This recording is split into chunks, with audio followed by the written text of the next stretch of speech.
قسما بالله رب العالمين ما ارتضينا غير دين الله دين فهو دين الحق دين الأنبياء إنه الإسلام نور وضياء هذا الدر وهذه الكلم بمديح الهادي تنتظم ضاءت بالمختار الظلم وحلا في مولده النغم. Assalamu alaikum wa rahmatullah and welcome to Finding Me on the ITV Networks, the second interview. I think an interesting conversation, perhaps something that needs a lot more discovery. With me today again is Sello Motsei, a very, very special friend, a wonderful colleague, an ethical profession. So thank you, Sello, for being here and for once again, sharing your insights. Before we concluded the last interview, we were speaking about the Quran and you said that the Quran is a tool. And I think interestingly, if you look at perhaps one of the descriptions given by Allama Iqbal in his poetic language, which I definitely cannot encapsulate, but I can offer it in a layman's explanation, he said that we engage with the Quran in this way. We wrap it, we place it in high reverence on our shelves, then we take it and we kiss it and we show affection to it. We let it fall on us in terms of it doesn't go beyond, because we read it, so it's within the eyes, it's within the vision, but it does not move beyond that into an engagement with the intellect or to a change in terms of the character. And that's why when you said that the Sello that was and the Sello that is a better person after engaging with Islam. And then he says, we spend so much of time washing it and putting it in water and drinking it, this in terms of ta'weez, etc., seeking all sorts of kinds of miracles or help from the Quran. But the most important thing is that we don't read it and we don't follow it. In other words, we don't follow the guidance of the Quran. And you were speaking, you showed me a beautiful quote. I would like you to read that, and then we can take the discussion from there. Okay. And this, Ferdinando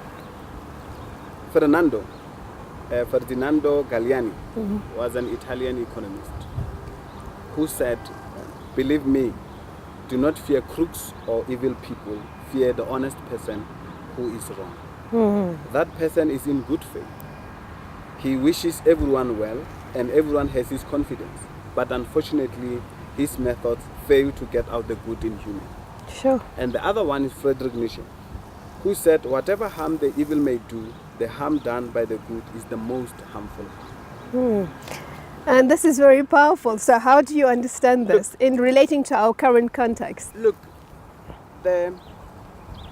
our teachers who are teaching the Quran, they have good intentions. They want to spread the message.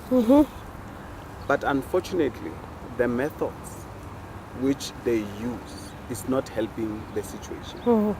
It's not bringing the society together, but it creates polarity in our society. And that can be justified and even quantitatively analyzed if you look at the South African landscape, because Muslims have been here for more than 300 years, but we've had no real impact in terms of the communities that we interact with and whom, apartheid forced us into those locations and localities with them, but we've made very little change. Precisely. Look, I looked at what Muslims recite. They are advised, obviously, that when you start doing anything, you must say Bismillah ar-Rahman ar-Rahim. Right. In the name of God, the most beneficent, the merciful. Now, let us look at this word beneficent. It simply means the one who's willing to help all the time. If the Creator is willing to help all the time, imagine if I start doing something and I recite that, I have the understanding that the Creator is helping all the time. I should be doing it too. I'm sitting here. There is help which is happening around us. Yes. Anything can happen to us at any given time now. But our survival is the result of His mercy. So when we say He's the one who's willing to help all the time, then it means when we go inside there in the Quran, like I looked at Surah Fatih from an organizational development perspective, you'll be amazed by how it can unlock opportunities if we look at it from a developmental perspective. because of it tells us that God is the Lord of all the world. Now, in any department, there are, or in any organization, there are different departments. Right. Each pursuing a particular career. It's a world on its own. Accounting is a world on its own. Or particular objectives, right? Precisely. And Right. engineering is a world on its own. So this creator, he's the Lord of all the world, Right. known and unknown. So now, if we have problems in our society and we are conscious about the fact that this Lord, he knows even the potential in that society which we haven't tapped. Into, yes. So, meaning when we pray, we ask him also to help us to unpack, to unfold the potential. To unlock it, yes. Which it is within the space which we find ourselves. Yes. Because of there is a world within this world. Yes, exactly. Even where we are, this it has a world on its own. Yes. You know? So how do we make sure that when we go to these verses, we try our level best to understand? Now, if he's the Lord of the world, and we ask him to show us the right path, meaning in my post, in my career, I should excel. Yes, exactly. You Or understand? achieve the best that you can. Precisely. Yes. So now, this is some of the basics. And there is one thing also which you must look at. We say Allah is the Rabb. Now let us look at this word. We are told that Rabb is from the word root Rabba, Yes. meaning the one who brings things to their full potential. It's a nurturing process. Precisely. Yes. So now if we say he's the Rabb of all the world, all creation, their potential is nurtured by him. But let us not forget, we are also carrying that attribute Yes, of course. of God. So if you are a teacher, you also practice the Lordship because of you bring the best from your learners. Yeah, and you have to nurture them Precisely. so that their potentials can Precisely. flower and bloom. Yeah. If you help someone who's in need, like last time I was making a reference about The master lady student. whom we were helping, who was registering for her master. You were playing the role of the Lordship because of you brought the best out of that lady. Yes. Because of today she has her master.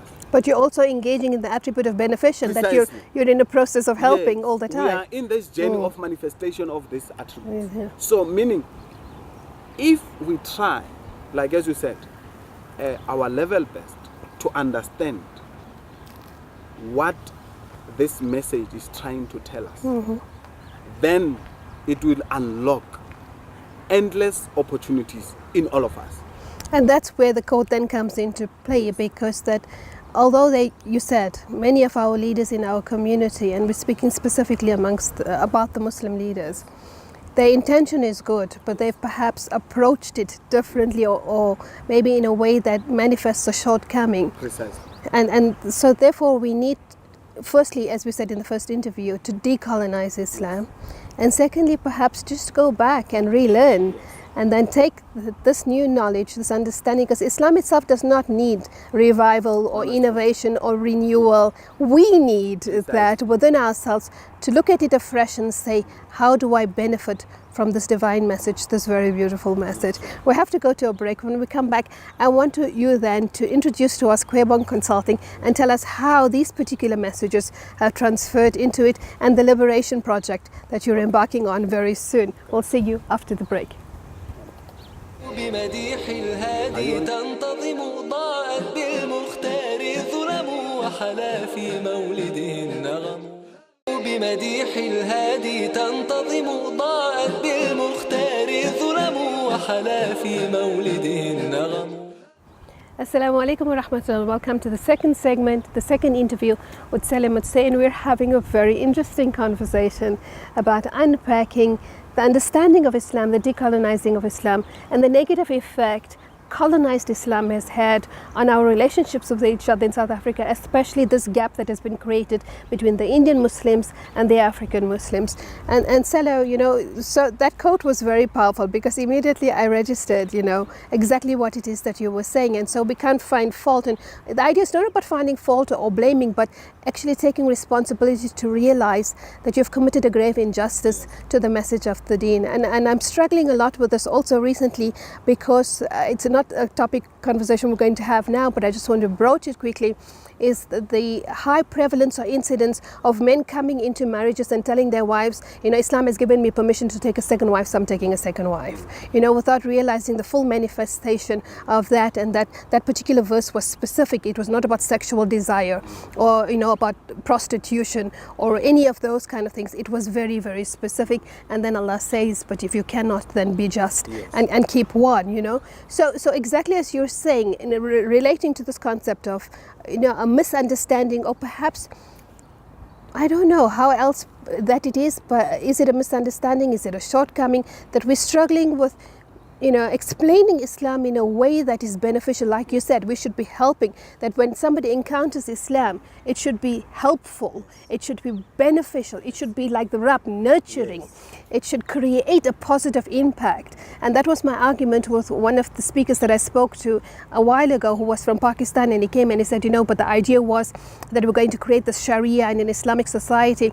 I said, well, if that was the case, then why isn't Pakistan an exemplary model? There's something wrong there. Something's gone wrong. You understand? And we need to admit that we've misunderstood, or we've misinterpreted, or perhaps we've mismanaged the way in which the deen should be. Now, you speak about the developmental perspective of Surah Fatiha, but you also have Quebong, and you're busy with liberation. How have you amalgamated it all? Look, you see, let us go back to the issue of the Quran and the understanding. The Quran says this book, it's a book for people of understanding. Yes. Period. Now, if you don't understand it, we will see the type of institutions which you create, what they produce. Exactly. I couldn't have said it better. Because of the fact that we failed to understand what it is, its intention. Yes.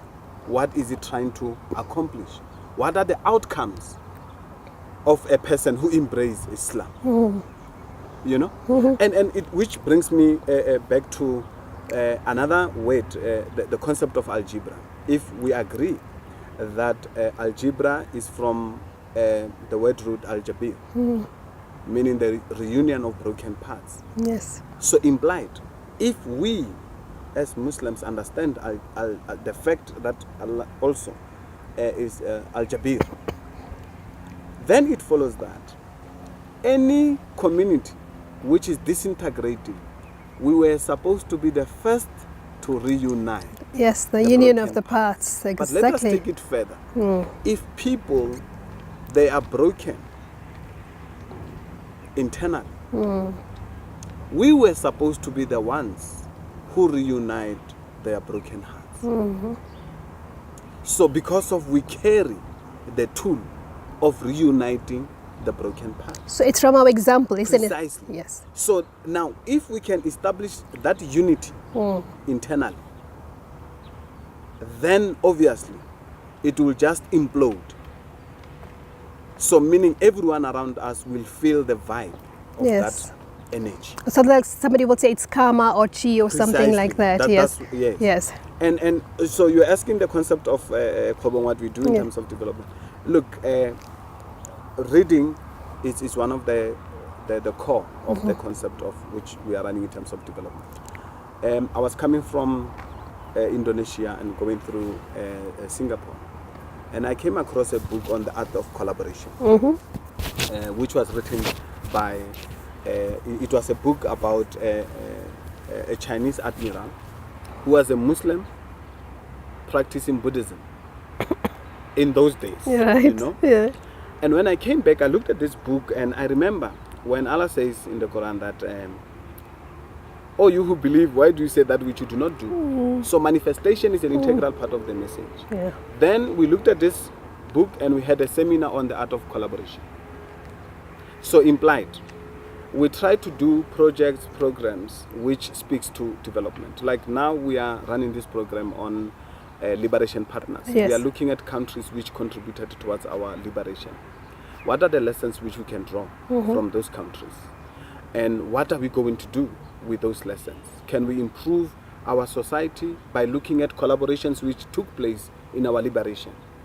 And what lessons can we bring home in terms of making sure that we create a better South Africa, which is characterized by people who are in the post of algebra, who are reuniting the broken parts? And I believe that when you talk about the issues of job creation, when you talk about the issue of education, we have the DNA. Our prophet used to release prisoners on the basis that they should teach. Yes.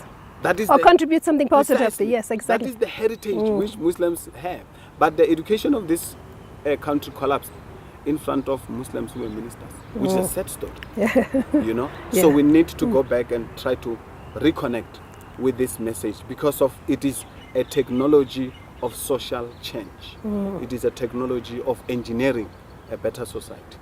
And certainly it is knowledge and education that is going to lift the society up and going to lift the country up. And that's where maybe the decolonization of knowledge comes in, because you recognize that there are other perspectives, there's other ways of seeing a particular problem and other ways of implementing solutions, not necessarily the ones that only exist in the West, or not ones that only exist in modern society, isn't it? That we need to look further and go beyond. And so from your liberation partners, who have you so far identified? Look, it was Russia, Algeria played a critical role. Algeria. Played a critical role. Okay. And also there is China also. There is Iran, there is Cuba, there is Indonesia, and those countries. And I just want to pick up one, Algeria. He said something. He said, Sello, you must learn from our liberation as Algerians. When we allowed the French to move out of our country, our agriculture collapsed. And it took us more than 40 years To rebuild. to rebuild it. So those are some of the lessons which we want to bring into the society, to say we have to be careful when we make decisions. And I would agree with you, because what happened post 1994, we literally threw the baby out with the bathwater, where we should have been careful and selective, and especially in terms of education, we messed up big time. We messed up big time. Okay, but thank you very much, Sello, for sharing these ideas. I would love to spend time and talk to you a little bit more. Inshallah, we'll call you back when we do the next few projects, and we can look back and say, what did this achieve? You know, what did we bring positively? And the whole idea I see in your outlook is to focus on the positive, to have hope, which is what the Prophet ﷺ spoke about, the good condition of the believer. You're always in a position of hope, or you're positive, you're never pessimistic. That's true. Yes, and so Jazakallah, thank you very much for sharing these ideas, for the wonderful thought that you brought forth, and exactly as you said, you know, you can look at something else which is not necessarily written by a Muslim, and you realize there's a lot of wisdom in that. What would you like to leave us with? Look, for me, it's let us start reading.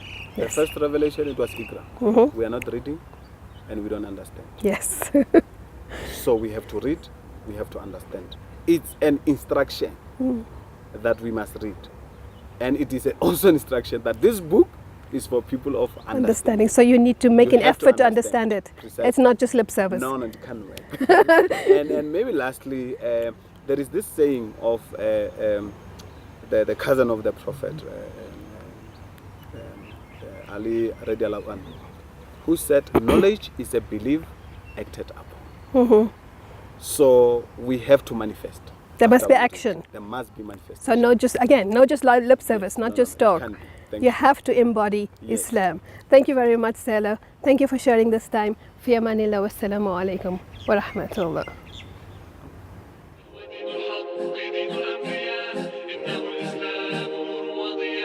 قسما بالله رب العالمين ما ارتضينا غير دين الله دين فهو دين الحق دين الأنبياء إنه الإسلام نور وضياء. هذا الدر وهذه الكلم بمديح الهادي تنتظم ضاءت